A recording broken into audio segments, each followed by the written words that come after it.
votes on the winning ideas through their phone. So no paper is involved. It's all trying to be as sustainable as possible.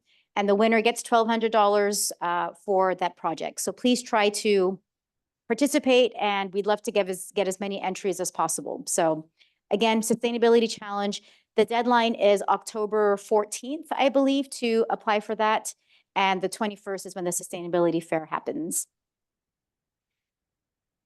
Some quick, anything else on this slide? I think those are the main things. And then some housekeeping items. If you're attending virtually, please mute yourself to avoid distracting noise. Please keep your camera on so we can see you. Place any questions in the chat. Barb is watching the chat to make sure those are being addressed. And if you're here, please raise your hand and we'll be happy to call on you both in person and also virtually. This is by the Sustainability Challenge. Again, go to the QR code and that'll give you all the details for the link to apply to it. All right, without further ado, I'll have Reagan introduce our speaker for today. Thank you all. Hi, so we're welcoming Dr. Rice today. He's a professor of soil microbiology at Kansas State University. He has received his education and training originally from Northern Illinois, and then he got his master's and doctorate from the University of Kentucky. His research, he specializes in soil carbon management and nitrogen cycling, along with soil health, microbial ecology, and the impacts of climate change on agricultural and grassland ecosystems. And he's mentored like over 70 graduate and postdoctoral students throughout his time. He actually mentored me as an undergrad, so that doesn't even include his like students in that level of education that he's worked with. He's just loves working with students. And just a few of his professional achievements include chairing the board on agriculture and natural resources of the U.S. National Academies of Sciences from 2016 to 2022. And in 2007, he was one of the scientists that worked on the UN Intergovernmental Panel on Climate Change, which was awarded the Nobel Peace Prize. So yeah, happy to welcome Dr. Rice. Okay, thanks, Reagan. It's nice to see you again. Yeah, at least virtually. So, yeah, so it sounds like you have an exciting year, semester looking at climate change and sustainability, and I'm going to share my slides. So what I've done is try to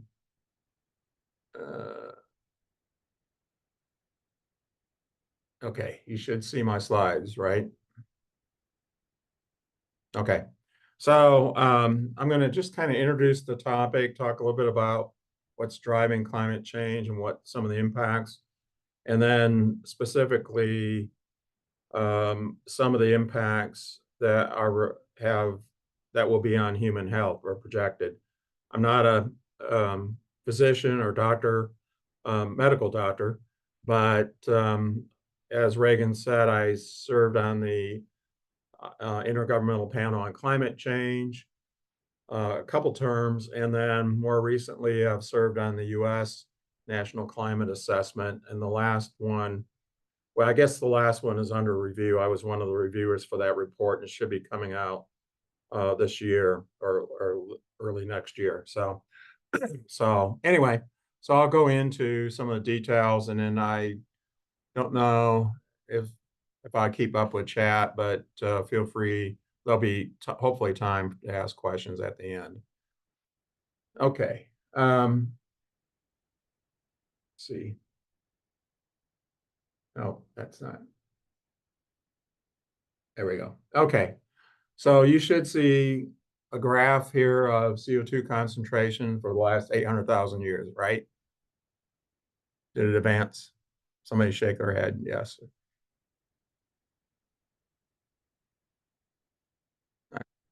Okay, yes, we're good. Okay, all right. So what you see here is CO2 concentrations. And the reason why I put CO2 in here is it's considered the major greenhouse gas. About 80% of the impact of these greenhouse gases is due to CO2, carbon dioxide. And these are so-called greenhouse gases because in the atmosphere, carbon dioxide, nitrous oxide, and methane, which are the top three greenhouse gases. What they do is as light passes through the atmosphere, bounces off from the Earth's surface as heat energy, and those greenhouse gases absorb some of that heat. If we didn't have those greenhouse gases, then all that heat would escape to the atmosphere or to the space and be a much colder planet. So we need some greenhouse gases, but the problem is, can we have too much of a good thing? And what you see here, for most of the last 800,000 years, that CO2 concentrations varied from about 180 parts per million to about 280 parts per million for the most part. And there's natural cycles in those greenhouse gases in CO2. What you see here, unfortunately, is the last 50, 70 years, there's been a dramatic increase in CO2. One, at the rate of increase, it's much higher. In 2020, it was 414 parts per million. Today, it's about 221, 222. And what you see are also the projections for what will happen by the end of the century, even if we start to do something on this planet. And some of the projections are it could go as high as 550 parts per million by the end of the century. Well, that has dramatic implications then on our climate for the planet. And so if you look at the temperature, this is observed temperature, not projected. The temperature increases for the globe, for land and oceans, averaged out. You can see that based on a 30-year time frame average, that since 1880, we're cooler than the average. But then there is a period then that's pretty much 1975, 1980. So about the last 40, 45 years, there's been a steady increase in our global temperatures, both oceans and land. And so, it's just about every year, it seems like we break a new record. Certainly, a couple years ago, we were at the highest levels on record for that. So that's the global. And then what I want to do is to show you again, what's observed. So it's not projected. And these are what's observed over the last century or so. And what you again see that since 1900s, we were cooler than the average, the 20th century average. But then if you look at the last 3 decades, there's been a dramatic increase in temperatures, annual temperatures. And the western part, half of the United States, it's up to over a degree Fahrenheit on annual temperatures. What I will tell you that averages don't tell you the whole story. And what we see is that several things are happening. One is that nighttime temperatures are warming more than daytime temperatures.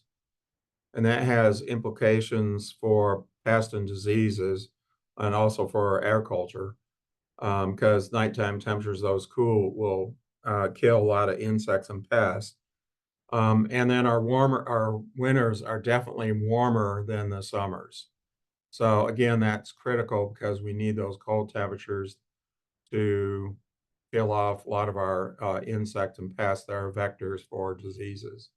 So we're seeing this annual change, but also a seasonal change. Nighttime and then winters are definitely warmer. But that's only part of the story. And I prefer not to use the term global warming because it is about climate change. It's not just temperature. it's really precipitation. And for us in Kansas or in the Great Plains, this is probably as much or a greater threat to our region than the temperatures that are expected to increase. And what we're seeing here is at least what's happened in the last over the last century by decade is that a couple things are happening, but that we're actually getting wetter for the western, or sorry, the eastern part of the U.S., particularly the northern latitudes. And I'll show you the projections over for the end of this century. But we're seeing some changes. The Southwest, in particular, it's been variable, but Southwest United States has gotten drier, about 10% drier. Kansas actually is kind of on the dividing line. Southwest Kansas is a little more variable, but projections are it will get drier. Eastern Kansas, particularly Northeast Kansas, is definitely getting wetter in that. But again, the annual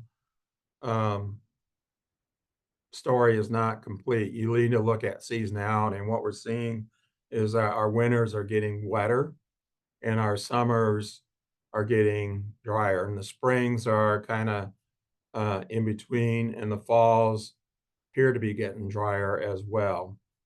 So again, the seasonality is really critical. So if you look at then what's happened in the past and then use climate models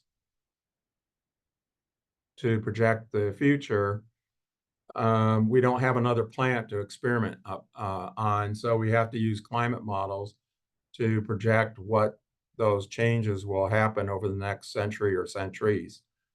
What you see here is the projected, based on the climate models, the two scenarios. One is considered what we consider a low emission pathway.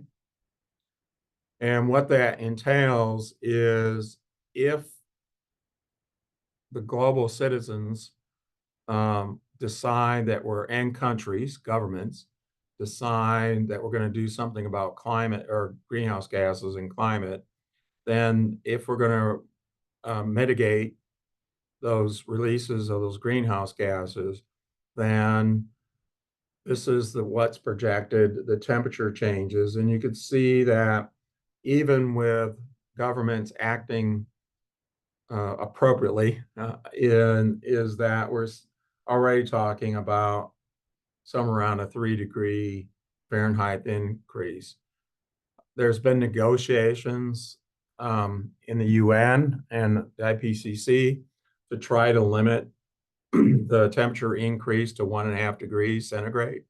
We're there right now. Actually, we're bumping up against that 1.5. I think it was July that the global temperature was over 1.5, but it's hanging out of 1.45 and slightly above 1.5. And honestly, we're looking at business as usual. But what you see here on the right side is the high emission pathway, and what you should consider that as business as usual. Pretty much what we're doing right now. We've been talking about climate change for the last, well, since the 1990s, the first UN meeting was held. So over 30 years, and we're still talking about it, but not doing much about it. And so this is the pathway, and you see that the high latitudes are going to get hotter, up to 15 degrees Fahrenheit. That's a lot. In the US, somewhere around 9 degrees, about 10 degrees warmer on an annual basis. Of course, seasonality, again, is really important. But again, the planet's not equal. The southern half of the planet, the southern hemisphere, not as much warming. More of it's happening in the northern hemisphere. That's partly because we have more land area, and the oceans help moderate those temperature increases, and there's more water surface area in the southern hemisphere. The projections for precipitation are quite dire in many cases. Again, if you want to look at the business as usual, the current pathway, the one on the right-hand side, is that the wet areas are going to get wetter and the dry areas are going to get drier. But you can see for a significant portion of the United States, particularly the Southwest, Southern Europe, parts of Central and South America, and Australia are going to get significantly drier, up to 20–30% drier. All right. And it turns out that most of those regions that are getting drier are where we produce food. So we're going to have to deal with significantly drier climates that are projected in order to produce food. Western Kansas is on the dividing line. Like I said, they're projected to be 10% drier, but they're only getting 14 inches of rainfall. So we're talking, maybe 1 or 2 inches when it's already kind of on the margin. And we do a lot of irrigation, but oh, by the way, the Ogallala Aquifer is being mined out. And so it's getting hit with a double whammy with lower temperatures, less precipitation and a declining Ogallala Aquifer.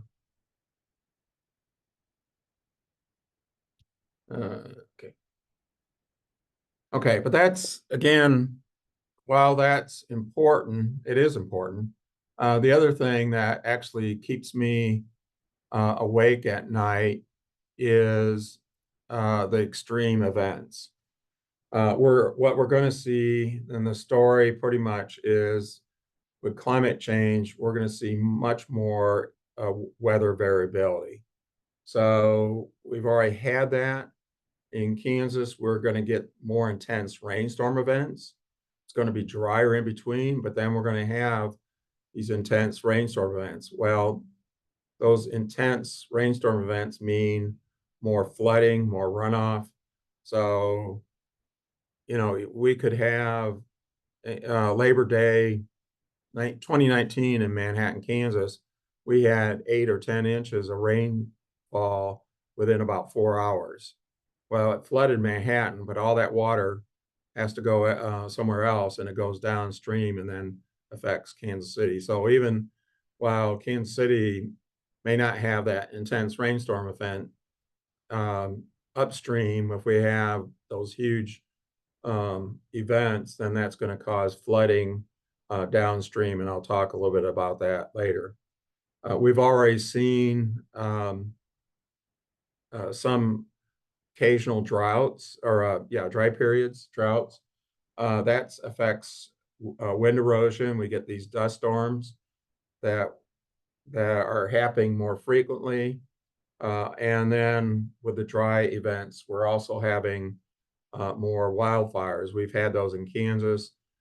Just on the headlines this morning that California, there was two fires are burning out of control. I was out there a month ago, and it is really, really dry. And so those wildfire events affect those land surface, but it also affects air quality, and that has an impact on human health.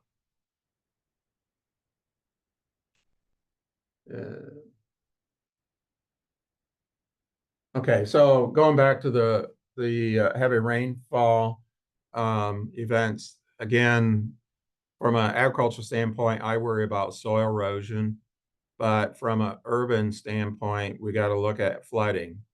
And so, again, all that water has to go somewhere. I've talked to our engineers that I've collaborated with, and our cities are not built to handle the current weather. They're built for 1950 weather standards. So that means that there's going to have to be, the impact is that there will be flooding, but there'll be major cost associated improving the flood structures in Kansas City or Lawrence or wherever. So those are critical um, um, impacts. And then when you have flooding, then you have wet areas, and so that's a breeding ground for mosquitoes, diseases, and so that has then an impact on human health.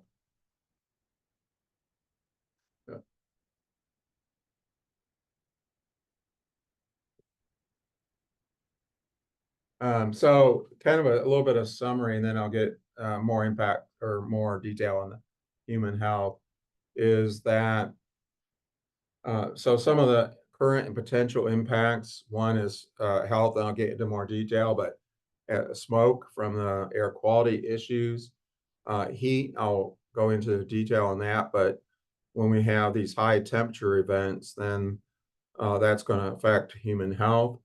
Allergies, I know my daughter has allergies, and particularly with a longer growing season, some of the weeds tend to increase. And so we're seeing more pollen, more allergies um, increase in intensity. And then with the lack of winters and warmer nights, then there's the threat of more invasive diseases, stuff that didn't occur in the middle part of the United States. We're seeing some instances of some of those diseases moving farther north in that, and I'll come back to that. Let's see. Again, there's a whole bunch of impacts. Migration, people are trying to move, and of course that causes issues with migration and immigration, sorry, and other social issues. Um, the the ecosystems, you probably won't get into this in um, your semester, your group meetings, but the threat of ecosystem balance and loss of biodiversity is also important. That can change then a cascade of events as far as, again, diseases, threats of animals invading that normally aren't in place. And then the last point is really critical, is that the impact and the threats, and I'll talk about this more, but it's not going to be equal across the population. We're going to see vulnerable populations, particularly the young, the elderly, and the people with income at the lower income levels are going to be more more affected than the rest of the population.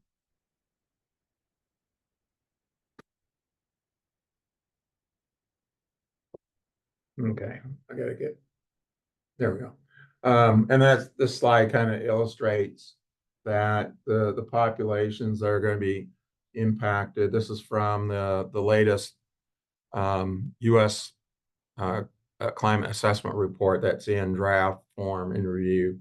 But basically, you're going to see communities of color, older adults, the elderly, the people that are immune suppressant, low incomes, and very young children.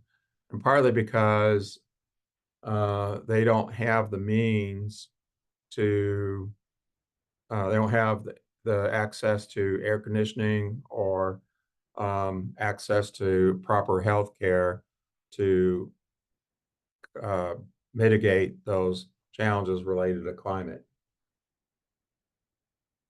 Okay, so go through these. So as far as North America, I talked a little bit about global, and I'll come back to that and some of the diseases, but what we're looking at is North America. We're already seeing the impacts of climate change.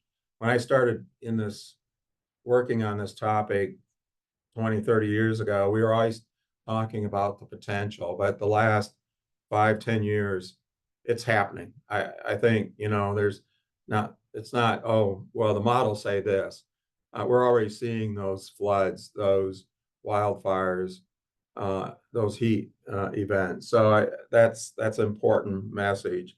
And again, the extremes is what we need to be thinking about as well. So what we're going to see in the North American continent is that we're going to see an increased number, intensity of heat waves.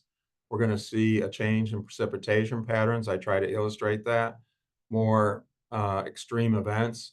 Our rainfall may not change, but it's going to come in more intense events. And then that means drier in between those events. Water resources are going to be limited, and we're going to see competition. That's important for agriculture, but we're already seeing within cities where Reagan's from, Hayes, they've actually looking for alternative water resources and buying up water from surrounding communities, counties, to pipe in water, and they have restrictions on the number of days you can water their lawns and that. So we're going to see more competition between rural and urban, but then even some of those urban areas are going to see restricted water use and availability. Again, already I mentioned warmer nights and winters. That's going to increase those pests and disease. So we're going to see increase incidence of diseases. And particularly for some of those that are insect, they're born or vectors, we're seeing multiple, because of a longer season without cold temperatures, we're seeing multiple generations of some of those insects. So instead of just one or two generations, we're going to see 2 or 3 generations. So that again means a greater threat to human health. I'll skip that. All right. So in particular in human health, again, I'm not the expert, but I did serve on all these panels and we've had to review all these documents. But again, I already mentioned that the impact directly on human health, air quality. We're going to see diseases transmitted by insects, the availability of food and water. We're blessed in the U.S. to have sufficient food, but a lot of cases where they're having conflict is partly due to the availability of food, particularly in Africa and in the Middle East. And that creates then not a threat to those people in those areas, but it has a threat to our U.S. national security as well. And then just stress from weather can cause impacts on your mental health. Again, I'm repeating a little bit here, but it's really important to understand that like climate change is not equal around the world. The impacts of climate change are not going to be uniform. It's going to be particular segments of our population that are going to be much more impacted. Far as public health, there's much that we can do to protect people. But to be honest, we're not prepared. There's been some effort, but because of cost, I guess, and I'll be honest, partly because of politics, there's efforts to prevent education and prevention, mitigation. As an example, Florida and North Carolina, the government has restricted how monies can be used to combat, help mitigate or adapt to climate change. That's in their legislation. So that's not helping people in the future. As far as urban areas, of course, Kansas City will be one of those, but again, the the infrastructure in our cities, or urban areas, are not built to handle these long-term droughts, these extreme flood events. And we're starting to see some of that happen in many places in the US and around the world. Again, our infrastructure is not built. And then the vulnerability of the populations when in our cities is probably more pronounced in our urban areas. The this disparity between individuals in the urban areas. Again, there's been some efforts in the cities to adapt to help mitigate, but again, it's limited by resources and politics.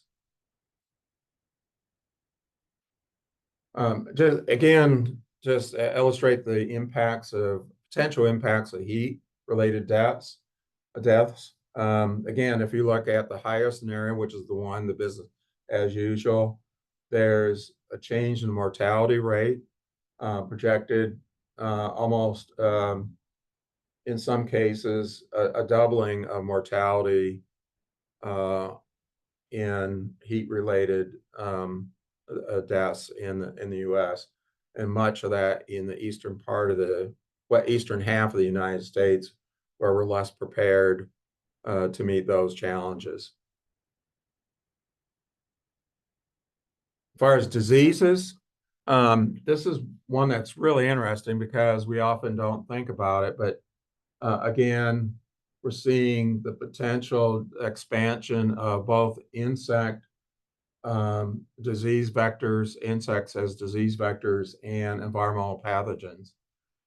You can see, well, ticks would be in the pink here, but we're already seeing increases in ticks, mosquitoes. I think now we're seeing dengue fever down in Florida, which was not the normal case, and we're starting to see that creep up into the southern part of the United States. Of course, let me see.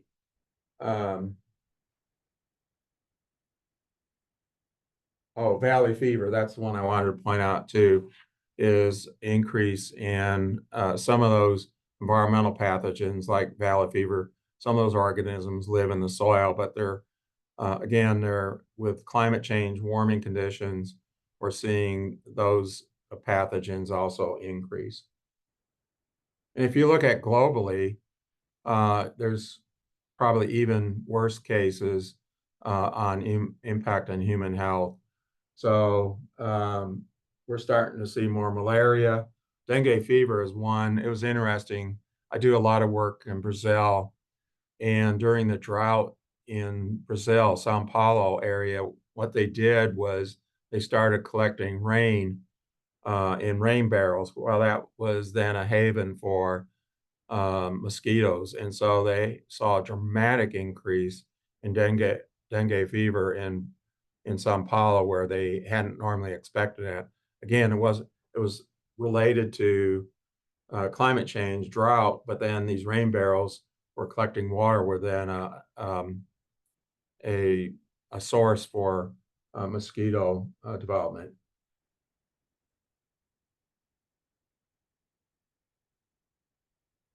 So again, I probably repeated this too many times, but the intent here is that we need to think, again, these extreme events, that's how it affects people, human health, but also energy costs. We're going to need to rebuild our energy infrastructure. There are well, we saw that in Texas. What was a couple years ago when they lost the heat load was too much, and so then they were losing power, and of course, then those areas that need air conditioning weren't able to supply that, and you're going to see deaths. And there's been cases. I took the slides out, but Paris, Europe had a heat wave 10 or 15 years ago, and there was thousands of deaths. particularly in those areas that normally don't have exposed to the heat. So Northern Europe is going to have a greater incidence. There was a heat wave in Chicago that caused several deaths, the areas that aren't necessarily prepared for those heat. So I use this slide, it's somewhat as my summary slide as far as climate change on human health, that there's going to be, again, just work our way around the diagram here, but severe weather, we've already had people die from wildfires that directly in Kansas. There was a colleague west of Manhattan that was caught in a wildfire, grassland fire, and there was 2 or 3 people that died in those events. Air pollution as a result of the wildfires and the heat is going to have an impact on asthma and cardiovascular disease. The vector-borne diseases, malaria, encephalitis, dengue, are all projected to increase.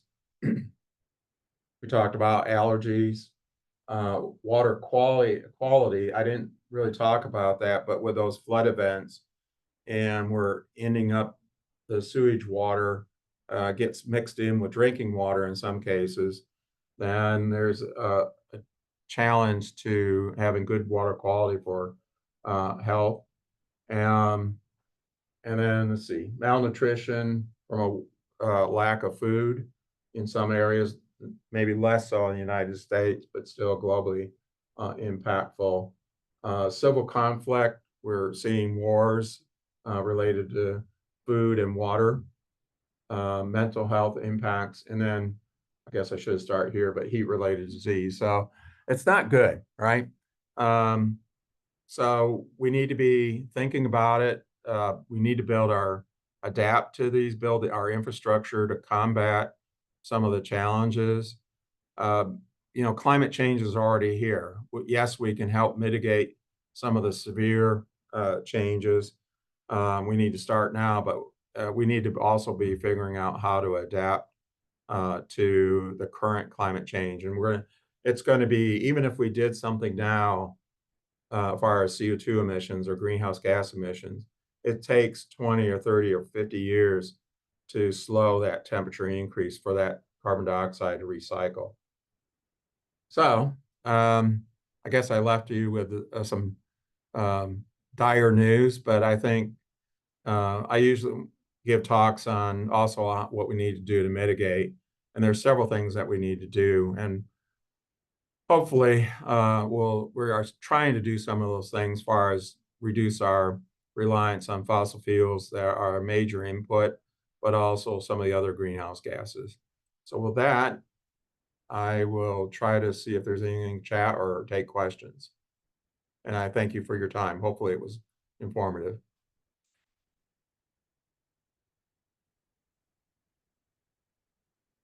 Let's see. Thank you so much, Dr. Rice. Should I go up there? Okay, let me change.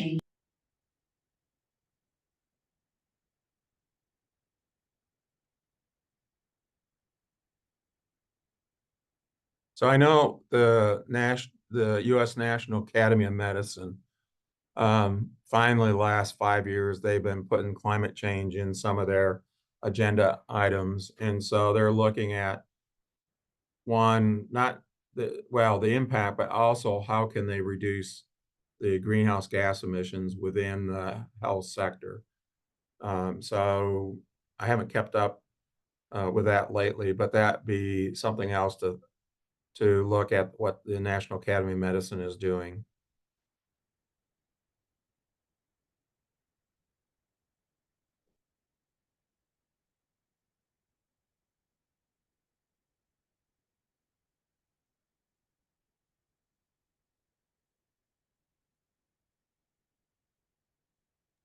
Oh, can you all hear me now?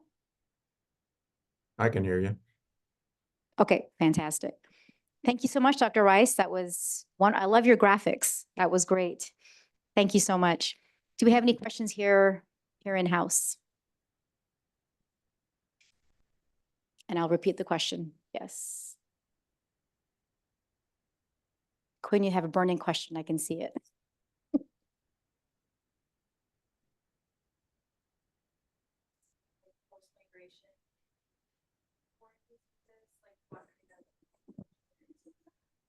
The question was, Dr. Rice, what the effect of forced migration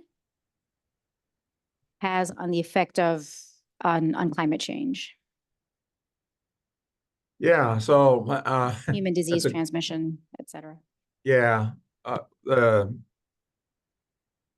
so you're talking about forced migration of people, right? Yes. Okay. Yeah, well, that's I should have mentioned in there that that's already there's been 2 or 3 islands in the Pacific that have been vacated, and those whole cultures, communities have been moved to New Zealand, I believe, maybe another country, but New Zealand's received two or three of these islands that had to be vacated because of sea level rise. And I didn't mention about that. That's a whole nother issue of sea level rise on the coastal areas. Yeah, of course, forced migration. Well, there was an issue in Bangladesh too, because they're on the coastal areas, and the government's been trying to move the indigenous population there. But there's a couple things happening. One is that those people don't want to move their home.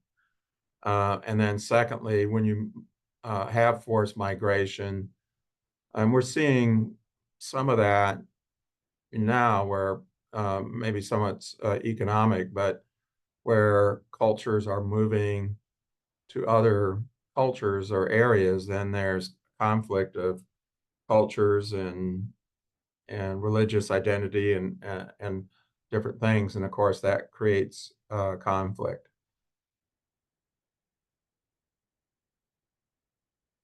As far as disease, I don't know. Um, you know, I guess it partly depends on the healthcare system where those communities are. But it does put a stress on the healthcare system if you get you know thousands of people have to move and relocate. Are those regions prepared to accept from a healthcare standpoint or economically? Mhm. We have another question here. Yes.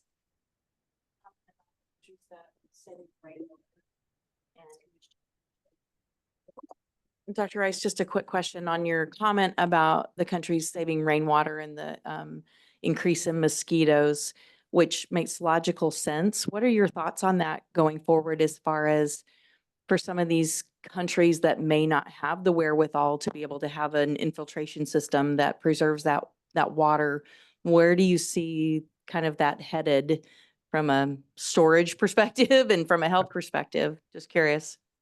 Yeah, that's a great question. I'm not, I guess it makes sense. People wanted to, there's a drought and lack of water, so they were trying to figure out how to capture that rainwater.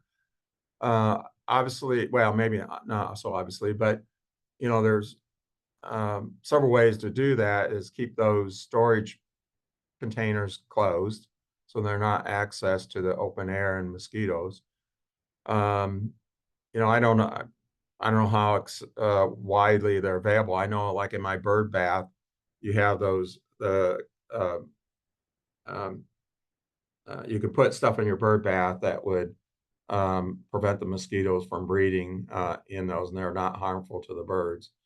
But yeah, open water, any open water, whether it's a rain barrel or if you get more floods and then you get swampy, puddled water, just a few days can increase the mosquito population. And, areas that, Florida and Louisiana in the US, they're already seeing more precipitation. That's not going to help the situation as much, but definitely the underdeveloped countries, they're going to have infrastructure. But think about what they can do to store that water successfully. All talks money, right? That's right. I had a quick question.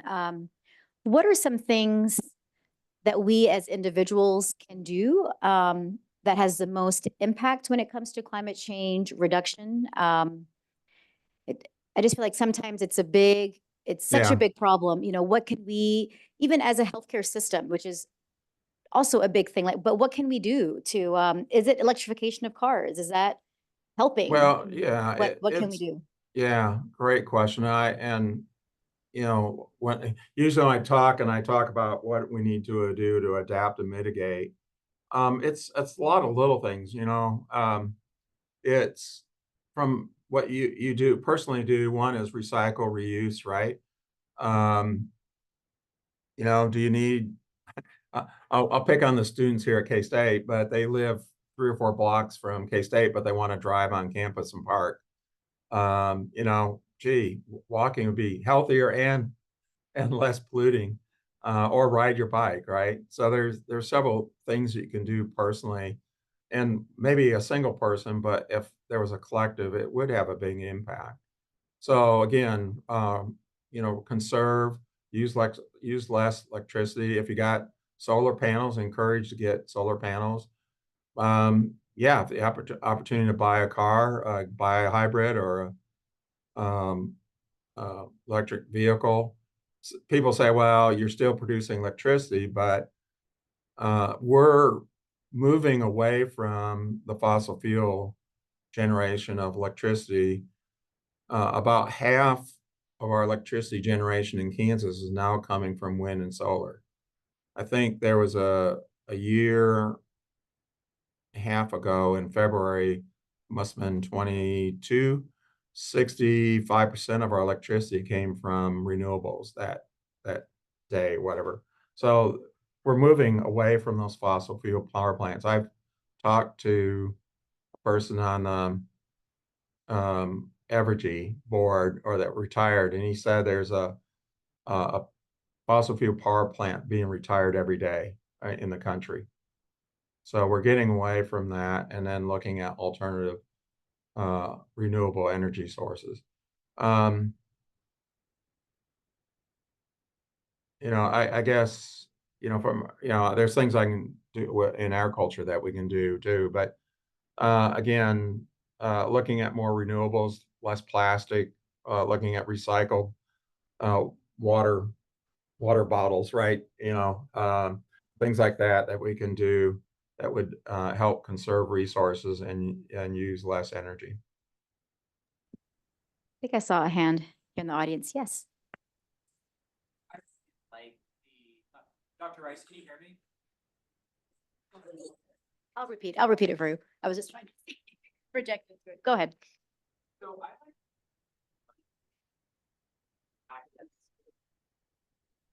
but translating that. So how do we navigate sort of like fine line between climate nihilism almost? Like, is there literature on how to engage on climate change efforts? So what he was saying was that at an academic medical center, we talk about climate change, but bringing the community in is very difficult. So is there any literature on how to bring the climate change naysayers in the community to kind of have a concerted voice, and to have engage the community better? Yeah, Is that kind of summarizing your question? Okay. yeah, that's great. I should have provided, and I can send Reagan maybe some resources, but there's some really good government resources, EPA, NOAA. Some of the slides I have are from NOAA. EPA.gov and climate change. There's some good resources there as well. Um, so, you know, we've been I've been doing this stuff for quite a while, and you know, the extreme naysayers, you're probably not going to convince them. But I think what's important is it's a growing number, but 70% of the population is probably at least aware and maybe concerned or um, about climate change. So I think that's the population we want to do, and just maybe try to point out local activities that could be done. people think it's such a big problem. It's a global issue. What can I do? Like your question, what can I do? But it's all these little things that we can do. And the other thing is that in many cases, uh, it makes sense economically, because if I got a company I use less energy, then I'm more profitable, right? So there are things that we can do, and there are some illustrations at the NOAA and EPA sites, and I can send some other references. But some of those are for sustainability. It makes sense. Those things we should be doing anyway, and economically for profitability. The other thing would be to, yeah, again, I guess increase awareness, have some material that you can, when you're in the having those discussions at the picnic table or the bar or whatever, you have those on hand and use those as examples.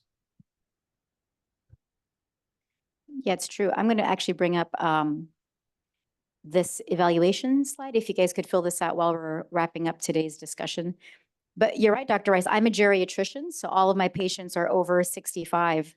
And climate change comes up quite a bit in the patient rooms, and I have a few that completely deny the presence of climate change completely. But Yeah. most of them are really concerned about it. And like I tell them about this group, and they come in and they join us virtually. So definitely more that respect climate change and admit to it and want to make a difference. But definitely there are some that think it's a cycle. It's a cyclical Yeah. thing that has happened and it will continue to happen. There's nothing that we can do to change it. And that's just how nature is done. Yeah, but I think we're starting to see the effects Mhm. now. I mean, 10, 20 years ago, it was like, this might happen. This is the projections. But I think we're now seeing those extreme events happening. And a lot of people are more aware of it, I guess. And so it's a little bit easier to talk about. Mhm. Do we have any questions here in the room? Any other questions? Elections are coming up November 5th, right? Yes. So Yes. I like that link that one of our online viewers, I'm not sure, Barb, is there a way to, and I'm not sure if that person is still on, but it seems to be a link where you can see what the climate change stances are for different parts of the country and maybe even person specific. I just want to see if that person, Vinamrata, are you still on? You want to Yeah, explain more yeah. about that? So the website that I was talking about was Fast Democracy. Yes. It's a pretty like the free version is pretty straightforward. It essentially allows you to track specific legislation within the Kansas State Congress and Senate. I've been mainly using it to look for conservation and farming bills, and I've been using that to mainly contact representatives and some of our senators as well. But if you're lucky enough to testify or send a letter to Congress to just, to like write in support for some of these bills, it's really helpful. And, it again, your voice is never really your voice is really important in part of this. So it's just something to consider as well. And I'll just add, I do interact with the politicians and our leaders, and it's important to illustrate personal or local examples. When, as far as like climate change, they don't care. That's not the right word. When you talk about what's happening globally or what's going to happen in Canada or the US as a whole, that's not as helpful as what is happening in Kansas City or Lawrence or Manhattan or the state of Kansas or whatever, and how that impacts things. I think that's where the local connection helps if you have some examples. Mm-hmm.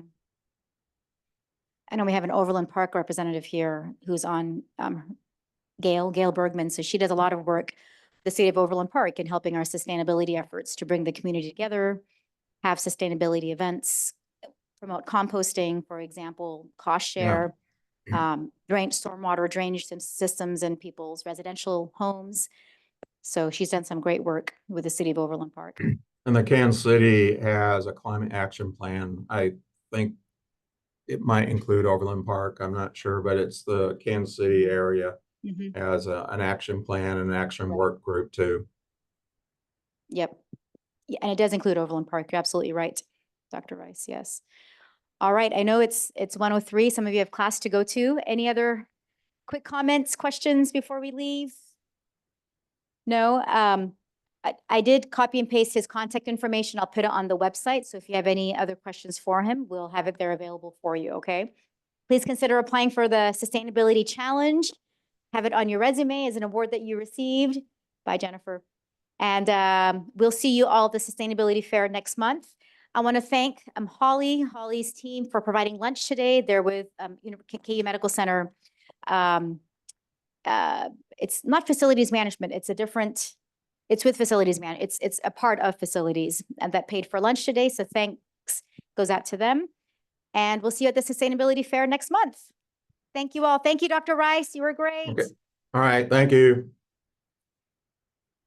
They were all clapping for you. Bye-bye.